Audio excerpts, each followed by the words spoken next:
Hello and welcome, everyone. I am your host, John M. Hawkins. You're listening to My Strategy. We're on the BBM Global Network and TuneIn Radio. We're very happy to be here with you today. I'm really glad that you could join us as well. Our episodes are live and on Saturdays at 10 a.m. Pacific, 1 p.m. Eastern. Today, we're going to be talking about how to find happiness. We're going to talk about the science of happiness, the unhappy traps. We're also going to talk about happiness at work. Is it possible or a good idea? And also tips to finding happiness. So we're talking about happiness today, and I am very happy to be here. Saturday for me is a great day to reflect. It's the day of the week that I choose to start thinking about my goals and the decisions I'm making. But keep in mind that any time is a great time to assess your strategy. Our show is growing and does continue to grow. We're on iHeart and iTunes, Player FM, YouTube, SoundCloud, Spreaker, and many more digital platforms. So if you do miss this episode or any of the other episodes, you can find them out there. You can find me on most social media platforms. My Twitter handle is Hawkins John.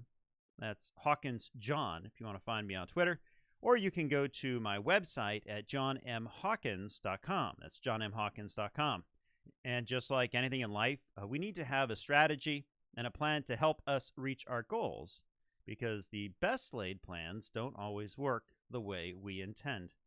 I am looking for stories on happiness. Do you have any good examples or a tip or a trick? If you do, send them to talk@johnmhawkins.com. That's talk@johnmhawkins.com. And we can enter you into our weekly giveaway, which is a copy of my latest book and also a $25 Visa gift card. And if you'd like to be on the show, also send an email to talk@johnmhawkins. We're always looking for interesting stories and things that we can share with our audience. So we're talking about happiness today.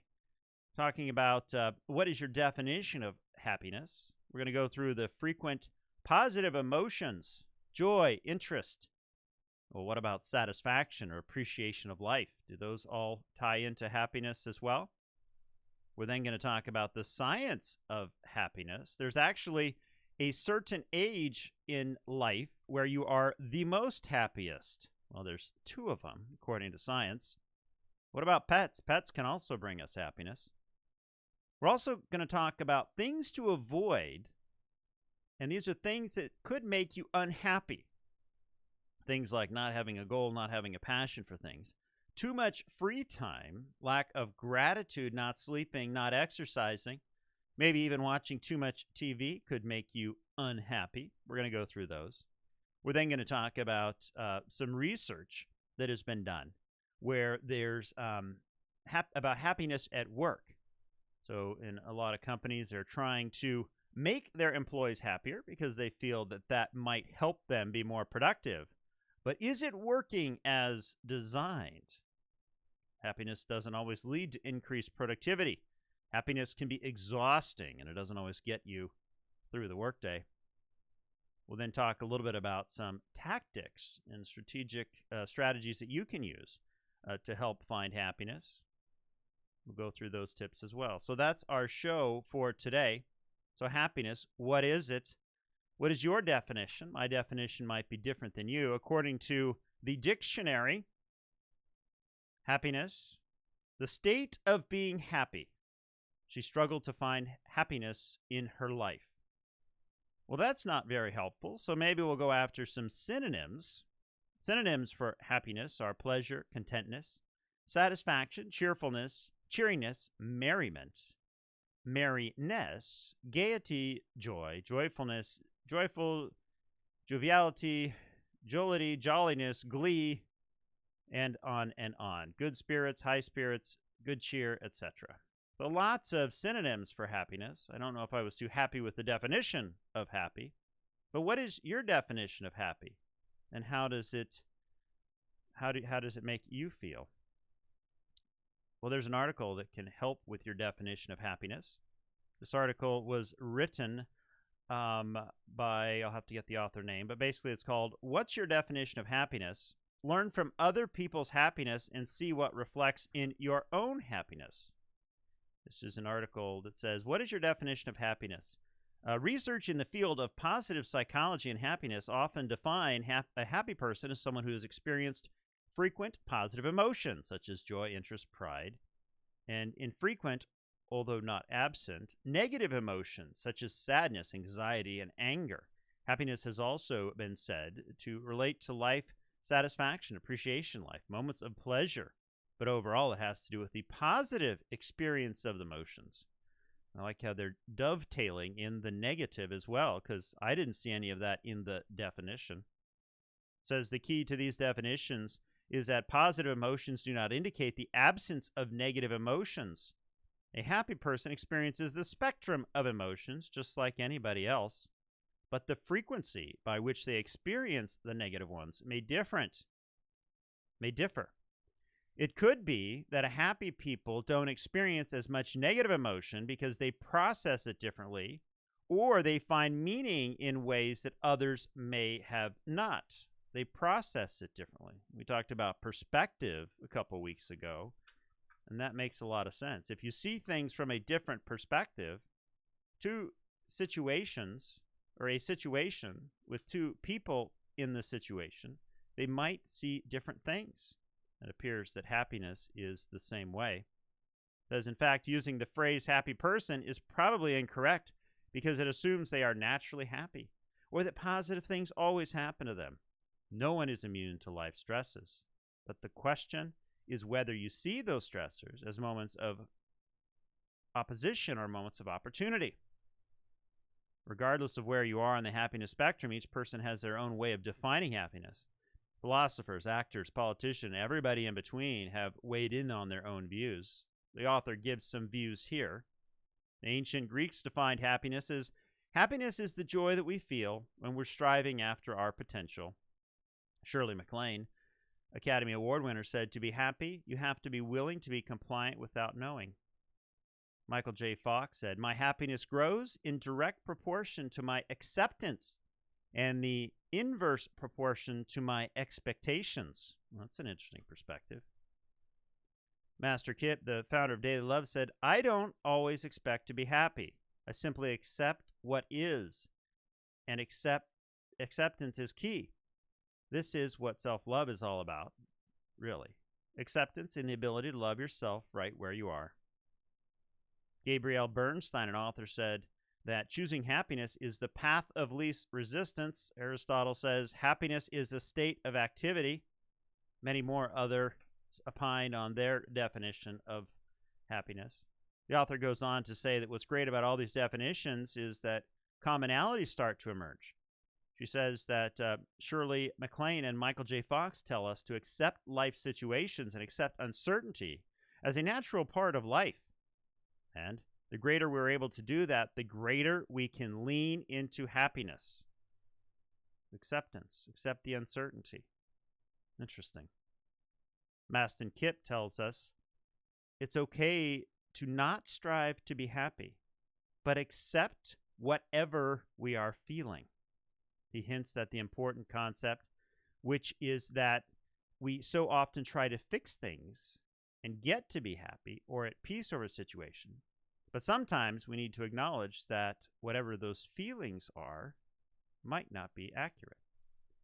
You're listening to My Strategy. I am your host, John M. Hawkins. We're coming to you live from the BBM Global Network and TuneIn Radio. Well, when we come back, we're going to talk about the science that tells what science tells us about happiness. We'll be right back.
Hello and welcome back, everyone. You're listening to My Strategy. I'm your host, and we're coming to you live from the BBM Global Network in TuneIn Radio.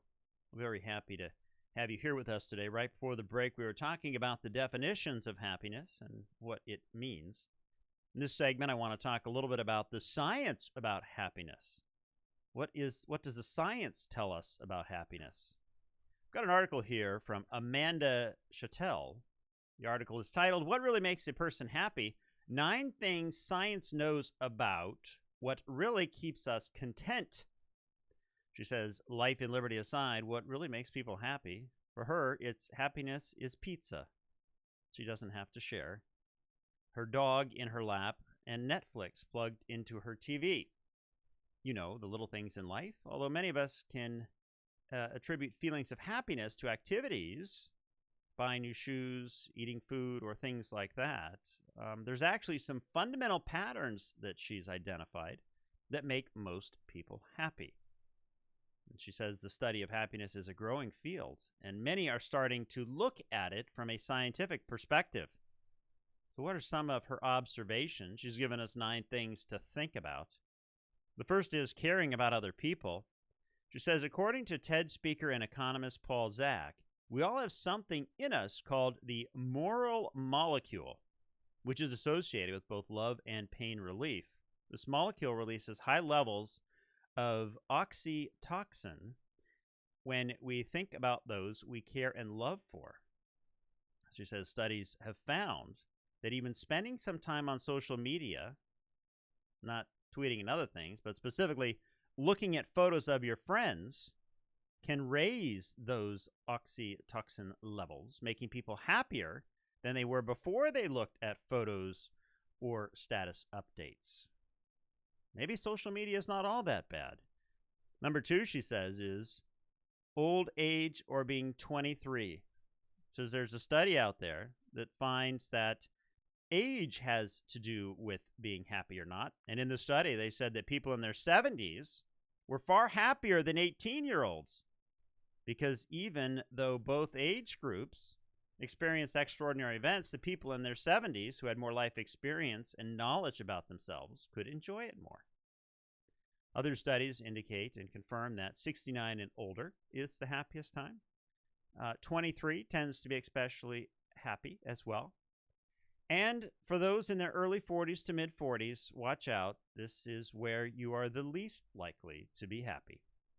Number 3 on our list is the traits of positive thinking. Yes, self-help gurus are right. Thinking positively vastly contributes to happiness. There's a study that she refers to where there's 5 key items that contribute to positive thinking, which in turn results in happiness: being grateful, optimistic, practicing acts of kindness, relishing how lucky you are, and using your strengths. So positive thinking can help you be happier.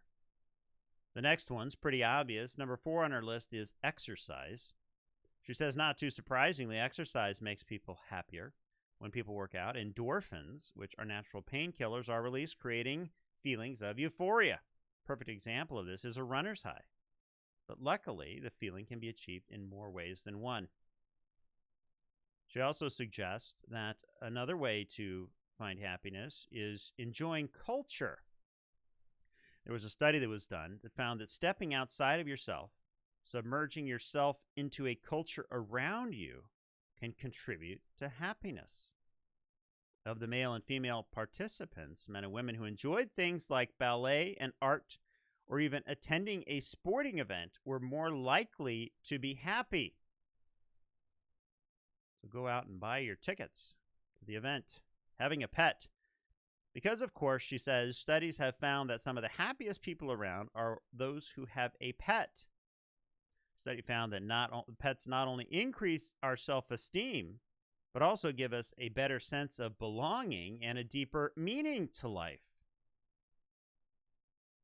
Number 7 on our list is volunteering.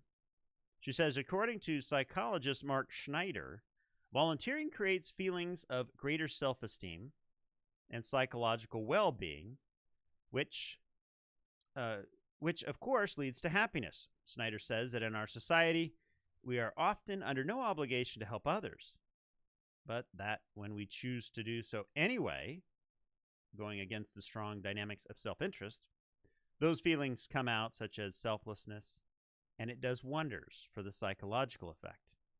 He also says, and one more on the volunteers, the more positive the effect, further adding to the feelings of happiness.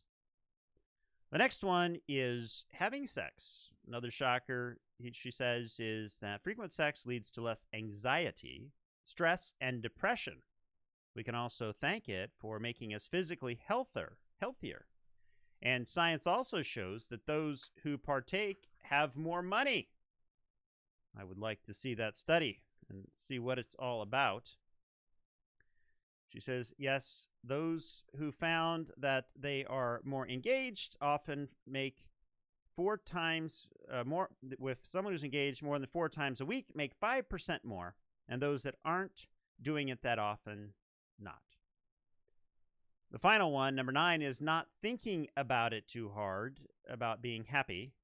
When we focus on something we want to a fault, we sometimes forget to actually enjoy the things around us.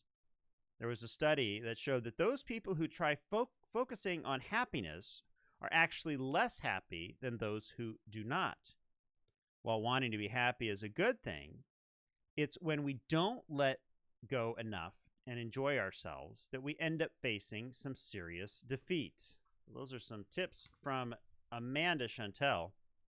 I think it's interesting here that, while we talk about happiness and, are we content or not in our lives? In a little bit, we're going to be talking about companies that actually try to make their workers more happy. All of these things that are listed scientifically, mostly deal with things outside of ourselves. Caring for other people, right? Dealing with people. Being a certain age, but it's not the age, it's the experience. It's having the experience to be able to give you the ability to appreciate it. What about positive thinking, exercising, culture, immersing yourselves in another culture and finding and gaining joy from it that way? Pets, volunteering. A lot of these things are ways that we can engage outside of ourselves, and maybe that's one of those secrets. You're listening to My Strategy. I am your host, John M. Hawkins. We're coming to you live from the BBM Global Network and TuneIn Radio. When we come back, we're going to talk about the things to avoid. These are things that could make you unhappy. We'll be right back.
Hello and welcome back, everyone. I am your host, John M. Hawkins. We're coming to you live from the BBM Global Network and TuneIn Radio. We're very happy to be here with you today. Today we've been talking about how to find happiness. talking about the ways that we can achieve it, talking about the science of happiness, the unhappy traps, happiness at work, and looking for some tips to find happiness. Right before the break, we were talking about the science, what science tells us about happiness. In this segment, I want to talk about the things to avoid to keep you from being unhappy. So these are these unhappy traps.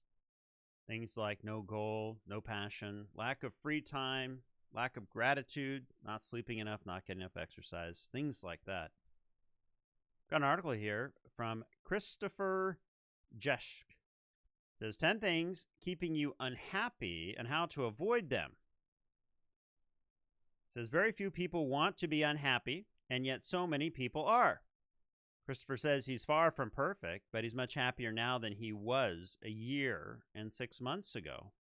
So he spent some time analyzing the things that he was doing and the things that were keeping him down. He wrapped them all up in a nice little article for us and has shared it. He says the first thing was not having exact goals. For Christopher, he thinks that most people have some sort of goals or goals they want to achieve. He did. But when he started to get more specific and actually laid out what he wanted on paper, things started to change. Having a bit of specifically helped me to less be all over the place, so to speak, and gave me something to focus on. Right? We talk about that all the time in terms of the generation effect and writing and documenting and writing down your goals. Take the general ideas you may have about what you want to achieve and actually break them down into specifics. Start mapping out a plan on how to get there. They may not all seem very possible right now, but it'll be a lot easier to make them real if you know exactly what they are. So that was number one, not having goals. Number two, no passion. For a period, the phrase going through the motions could have been used to perfectly describe his day-to-day activities. There was no real end goal in sight. Nothing Christopher was working on he was very passionate about. This tied into the section above of not having exact goals. He says, if you do not have an exact goal in mind, it is impossible to become passionate in any direction. Passion isn't a switch you can necessarily turn on and off. It comes about by working hard at something, becoming more dedicated, working harder, and so on. He says if you don't have anything you're passionate about, go out and gain some new experiences.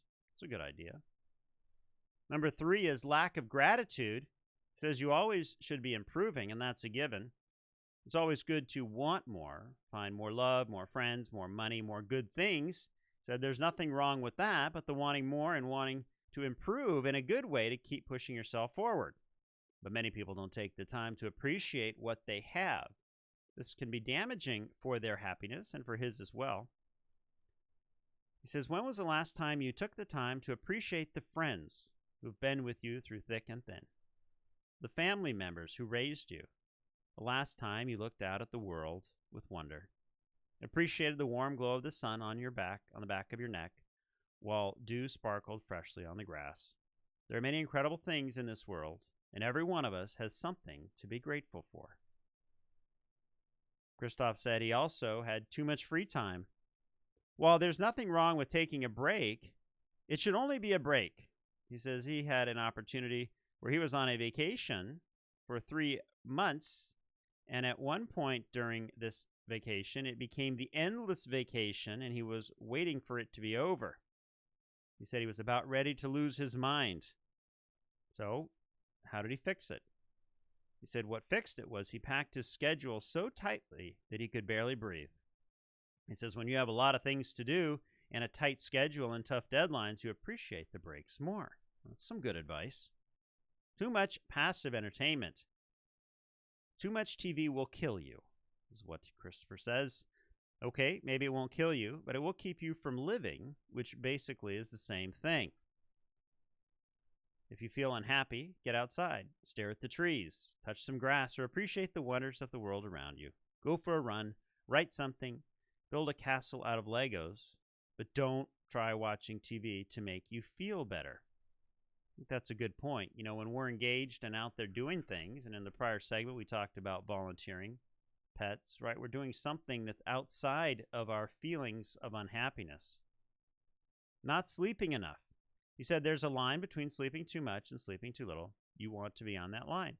If you sleep too much, you'll get groggy and tired. If you sleep too little, you'll feel tired and may end up going crazy. He says he's not kidding. For a few weeks recently, he couldn't sleep and he started talking faster, having strange conversations, and he was feeling slightly crazy. He wasn't sleeping much at all. He said he wasn't able to fall asleep for hours on end, and when he finally did falling asleep, the rest he got wasn't very good. And of course, this is all scientifically proven because he says here that he had an app that he was using to track it. Number 7, this is a reoccurring theme, is exercise. It's been said many times that regular exercise boosts your mood, and it does, it's true. It also helps you feel healthier, breathe easier, and generally feel like you're going to live longer. I had been exercising daily for several months, but then I injured my knee, my shoulder, and he was unable to exercise. He decided to take a break until he was better, but the weeks he didn't exercise coincided directly with the weeks where he wasn't sleeping. That exercise helped him sleep better. The next one he has is not eating well. Your body is an important thing to take care of. Junk food is essentially a poison for your body, according to him. Ever see a person happy while being poisoned? I haven't. He says eating junk food is the same thing as poisoning yourself. It's just a much slower process. Christopher also says, focusing on things instead of experiences, and I think this is a good one. He says he loves material goods. He loves nice cars, expensive clothes, and other things. But he says when you focus on a product by product, you can start to run into trouble. He says do things for the experience, not for the product. Money is a byproduct of a job well done. Instead of focusing on the money, focus on the actual product. The money will come. Unstable or toxic relationships. If you never know where you stand with someone, that's a problem, and it's going to affect your happiness. If you surround yourself with people who are negative, always worrying, unmotivated, chances are you will feel the same way. You're listening to My Strategy. I am your host, John M. Hawkins. We're coming to you live from the BBM Global Network and TuneIn Radio. When we come back, we're going to talk about some research on happiness. We'll be right back.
Hello and welcome back, everyone. You're listening to My Strategy. I am your host, John M. Hawkins, and we're coming to you live from the BBM Global Network and TuneIn Radio. Well, if you're just joining us, you're listening to My Strategy. Our episodes are live and on Saturdays at 10 a.m. Pacific, 1 p.m. Eastern. Today we're talking about how to find happiness. In this episode, we're talking about the science of happiness, unhappy traps, happiness at work, and tips to finding happiness. If you'd like to join in the conversation, please send us an email to talk@johnmhawkins.com. That's talk@johnmhawkins.com. You can also find me at Hawkins John on Twitter. Also, if you send in an email with your tip or suggestion, you can be entered to win in our weekly giveaway. The prize is a copy of my most recent book, Coach to Greatness, and also a $25 Visa gift card. Right before the break, we were talking about things that you should be avoiding, the things that can make you unhappy. In this segment, I want to talk a little bit about research people have ignored about happiness at work. We talk about strategy on this show. We talk about personal development. And I had to dovetail in some work examples. Happiness doesn't lead to increased productivity. Happiness can be exhausting.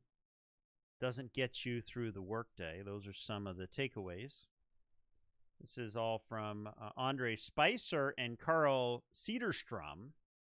I wrote an article called "The Research We've Ignored About Happiness at Work." So recently they found themselves in a motivational seminar at their respective places of employment. This is becoming more and more common, by the way, bringing in motivational speakers to talk to companies and their employees. They said both events preached the gospel of happiness. In one, the speaker explained that happiness could make you healthier, kinder, and more productive, and even more likely to get promoted. The other seminar involved mandatory dancing of the wilder kind. It was supposed to fill our bodies with joy. It also prompted us to sneak out and take refuge in the nearest bathroom. It says, ever since a group of scientists switched the lights on and off at the Hawthorne factory in the mid-1920s, scholars and executives alike have been obsessed with increasing their employees' productivity. In particular, happiness is a way to boost productivity. And this seems to have gained some increased traction in corporate circles as of late. Firms spend more time on happiness coaches, team-building exercises, game plays, consultants, and chief happiness officers, which you can find at certain companies. I will not mention those companies' names. These activities and titles may appear jovial or even bizarre, but companies are taking them seriously. But why? Why are they taking them seriously, and should they? He says, when you look closely at the research, which they did after the dancing incident, it actually is not clear that happiness at work is a good idea. They said, sure, there's evidence to suggest that happy employees are less likely to leave, more likely to satisfy customers, and are safer, and more likely to engage in citizenship behavior. However, they also discovered alternate findings, which indicates that some of these taken for granted wisdoms about what happiness can achieve in the workplace were myths. Give us some examples here. They said, to start with, we don't know what happiness is or how to measure it. That's the problem statement. Measuring happiness is about as easy as taking the temperature of the soul or determining the exact color of love. This is as Darren M. McMahon shows in his illustration of Happiness, a History. He says, ever since the 6th century BC, no one who lives is happy. Oh, that was Croesus said, no one who lives is happy. We've seen this slippery concept being a proxy for all sorts of other concepts, from pleasure, joy, plenitude, and contentment. Happiness doesn't necessarily lead to increased productivity. Another assertion.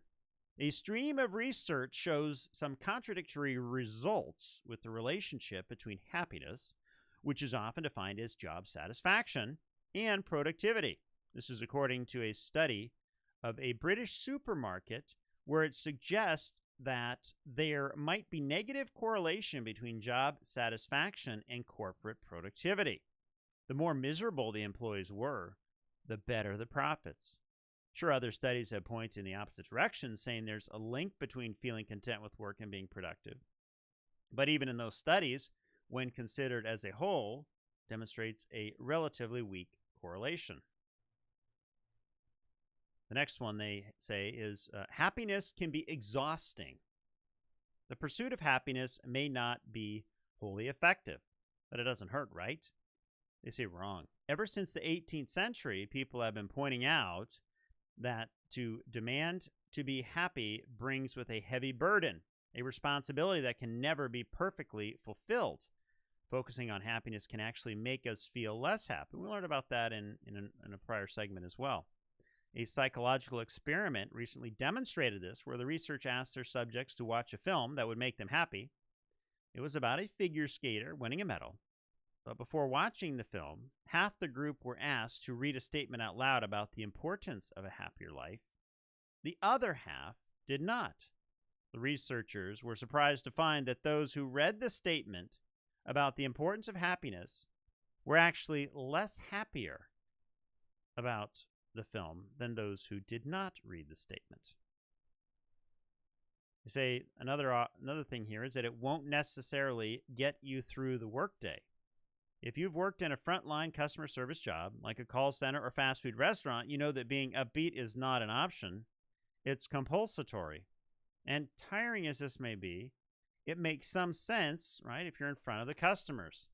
But today, many non-customer facing employees are asked to be upbeat. This could have unforeseen consequences, according to the authors. They said one study found that people who were in good mood were worse at picking out acts of deception than those who were in a bad mood. Another piece of research found that people who were angry during a negotiation achieved better outcomes than those people who were happy. Well, that's an interesting tactic you could use in a negotiation. Just be angry. Happiness could damage your relationship with your boss. It says here, if we believe that work is where we find happiness, we might in some cases start to mistake our bosses for a surrogate parent or spouse or buddy. I'm inserting buddy there. But in a study by Suzanne Ekman, she found that those who are expected to make work happy often became emotionally needy. It could also hurt your relationship with family and friends, make losing your job much more devastating. Happiness could make you selfish and can also make you lonely. Some other tips. You're listening to My Strategy. I am your host, John M. Hawkins. We're coming to you live from the BBM Global Network and TuneIn Radio. Well, when we come back, we're going to talk about some tips to make you happy. We'll be right back.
Hello and welcome back, everyone. I am your host, John M. Hawkins. You're listening to My Strategy, And we're coming to you live from the BBM Global Network and TuneIn Radio. We're very happy to be here with you today. If you're just joining us, we're talking about happiness in this show. Would love to get your thoughts. You can send an email to talk@johnmhawkins.com. That's talk@johnmhawkins.com. If you do send an email, and you have about 20 minutes before we stop taking them, you can be entered in to win a copy of my most recent book, Coach to Greatness, and there's also a $25 Visa gift card that you will receive. Right before the break, we were talking about happiness at work and all of those all those employment places where bosses are trying to force happiness on their employees. So in this segment, I want to talk a little bit about tips to finding happiness. Be with others who make you smile, hold on to your values, and accept the good. So we're talking about happiness. We're talking about our strategy and how we go about putting a strategy in place. Well, strategy requires a systematic approach, right? It means that we are aware of what our vision, our goals are, what is it we want to achieve. And by happiness, what is the reason we seek happiness? Are we truly unhappy? Are we guilty, depressed, jealous? What is it that we are seeking out of happiness? And what is the ultimate goal? Well, if it's something, you think that if you're happier at work, that's one option for you. Are you not happy at home? Really determine what is it about happiness that is impacting you. Once we've identified that, we can start to assess and analyze the situation. Assess and analyze it and determine what are those steps that we can take. Now that we know where we are, we need to find out why we're not happy. Is there something that isn't working? Are you conflicted? Are we having difficulties? What are those things that are keeping us? And I think that, happiness is one of those things where there really isn't just one answer. There isn't a book you can read, just one book you can read. There isn't, one person you can go see. But I really think it comes down to each of us needs to find our own happiness. But in order to do that, we really need to understand happiness. We also should be talking to others to find out how they found happiness and start to look at what they did in their lives. So when it comes time to building our strategy, which is our strategic plan that has the courses of actions, we really need to take a look at what it is that we are doing. So what are those actions that we're doing today, and how are those impacting our lives? Are they making us more happy? Are they making us less happy? And I like what Christoph did in a prior segment where he wrote down everything that he was doing, and that really helped him think through what was helping him be happy and what was hurting him. And I think that, when you're working through a strategic plan, when you're trying to build a strategy, when you're looking for those tactics to introduce and implement into that plan, it's not always going to be a straightforward answer. And in Christoph's case, where he wrote them down, that gave him the ability to think about them, work through them, and use really that generation effect of creating it. So if you don't have any starting points for your plan, I found this article that gives us 10 simple ways to find happiness. And what we can do is we can just try these out and see how they make us feel. We then have the ability to document and capture the impact of these things. The article says we all want to feel happy, and each one of us has different ways of getting there. They give us 10 steps we can take to increase your happiness in life. Number 1, be with others who make you smile. Studies show that you're happiest when we're around those who are also happy. Stick with those who are joyful and let it rub off on you. Hold on to your values.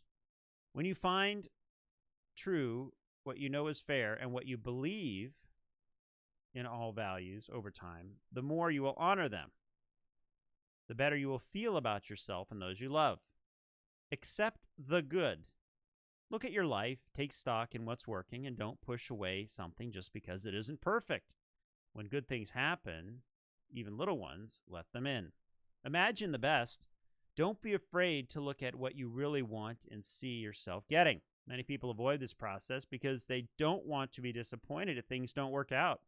The truth is that imagining getting what you want is a big part of achieving it. Do things you love. Maybe you can't skydive or take a vacation every season, but as long as you do the things you love once in a while, you will find greater happiness, find purpose. Those who believe they are contributing to the well-being of humanity tend to feel better about their lives. Most people want to be part of something greater than they are, simply because it's fulfilling. Next one is listen to your heart. You're the only one who knows what fills you. Your families and friends may think that you just be great at something, but they don't really know you. It can be complicated following your bliss. Push yourselves, not others. This is a good one. It's easy to feel that someone else is responsible for your fulfillment, but the reality is that you're in charge. Once you realize that, you have the power to get where you want to go. Don't blame others, or you'll find your answers much sooner. Be open to change. Even if it doesn't feel good, change is one thing you can count on. Change will happen. Make contingency plans and emotionally shore yourself up for the experience. Bask in simple pleasures. Those who love you, treasured memories, silly jokes, warm days, and starry nights, these are the ties that bind and the gifts that keep on giving. So as you're thinking about your strategy, these 10 different tactics is what I will call them, because really they are concrete actions that you can do, are things that you could start to introduce into your planning. And on a daily basis, whether you're at work or at home, you can start to try these out.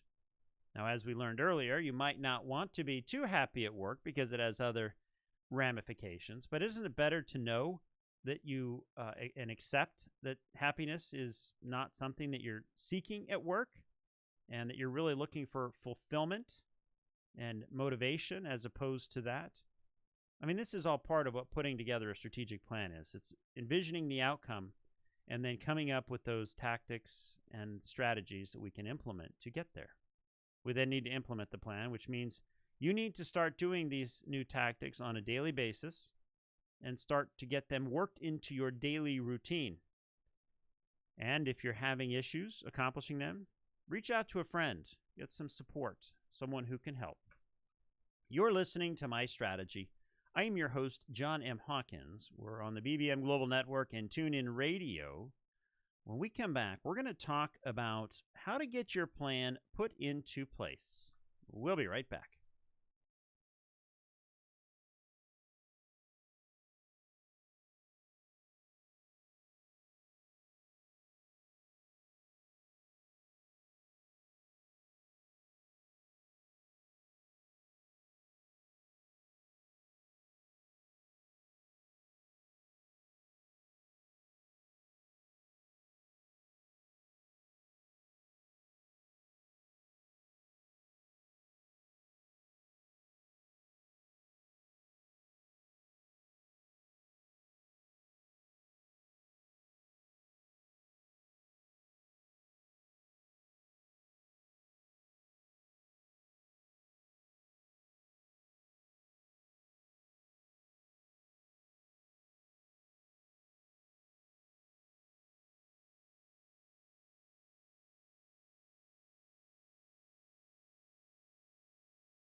Hello and welcome back, everyone. I'm your host, John M. Hawkins. We're coming to you live from the BBM Global Network and TuneIn Radio, and you've been listening to my strategy. Well, in case you've missed this broadcast, you can find us on iHeartRadio and Apple iTunes, along with other digital platforms. And if you'd like to have something covered on the show, you can send an email to talk@johnmhawkins.com. That's talk@johnmhawkins.com. Or you can give us a call at 1-844-MY-STRATEGY. That's 844-MY-STRATEGY. Well, today we've been talking about happiness, how to find happiness. We've been talking about the science of happiness, unhappy traps. We've been talking about happiness at work and tips to finding happiness. And I think that, happiness is one of those things that we all need to think about in our strategies, whether we're running a business or it's personal happiness. I think it's something that we need to understand, because by understanding happiness, you can determine when and where it fits into your strategic plan. Is happiness something that you want to have at work? Is it something that you want to have at home? In this show, we've talked about the definition of happiness. We've talked about what is your definition of happiness. I think it's fair to say that it's different for each person. We talked about the positive emotions that go along with it. We went through some synonyms. Or is happiness just the satisfaction and appreciation of life and all it has to offer? Well, we learned that there's a lot that science can teach us about happiness, such as caring for people. What about a certain age when you are more happy than not? Studies show that if you're 69 and older, or age 23, that is the time you're going to be the most happiest in life. Least happy is 40s to mid-40s. So if you are in one of those age brackets, it might have an impact on your happiness. All something that is a factor in how we can start to look at our plan and personal development. What about those things that pop up that keep us from being happy? Such as no goal, not having enough passion, not having enough free time, a lack of gratitude, not sleeping, not exercising. Well, I learned a lot from Christoph. Number one, he realized that he was in a situation where he wasn't happy. He wasn't doing what he wanted to do. And Christoph did the right thing. He wrote down all of the things that he was doing on a daily basis, and he started to categorize them. And he came up with what I thought was a fantastic assessment of why he wasn't happy. He then went in and kind of, did the research and explained why that was the case.